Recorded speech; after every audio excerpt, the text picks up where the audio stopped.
Hello guys, ঠিক আছে, এই হচ্ছে আমাদের সিজা।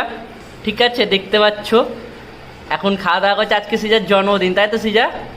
আর সিজার মুখে যে এত সুন্দর ডেকোরেশনটা দেখতে পাচ্ছ, এটা আর কেউ করেনি, স্বনামধন্য মেকআপ আর্টিস্ট, আউরা মেকআপ আর্টিস্টের স্বনামধন্য সেই ভাইরাল সুস্মিতা ঘোষ করেছে। একটু মুখটা দেখি। আর্টিস্ট রয়েছে, আর্টিস্টের পাশে আজকে আমি বসেছি খেতে, এটা একটা গর্বের ব্যাপার আমার কাছে। ঠিক আছে, আর এখানে যে সিজা সব বাচ্চা পার্টিরা রয়েছে, এই যে সব রয়েছে, এই যে চিল্লার পার্টি, চিলড্রেন পার্টি, যাই বলো না কেন রয়েছে, যে যার মতন নাম দিয়ে দিও কমেন্টে। আর এদিকে আমাদের বিশাল একা লজ্জা পাচ্ছে, চুপচাপ বসে রয়েছে। আহারে, ও হ্যাঁ, আজকে কিন্তু আমাদের কাছে স্পেশাল পাওনা, কেন বলো তো? আজকে সিজার মুখে এত সুন্দর ডেকোরেশনটাও করেছে এই যে আমাদের স্বনামধন্য মেকআপ আর্টিস্ট। সাথে আমরা যে খাওয়া দাওয়াগুলো করছি, এই যে আমার পাতে চলে এসছে ডাল, চিপস, এই যে মাছ, এগুলো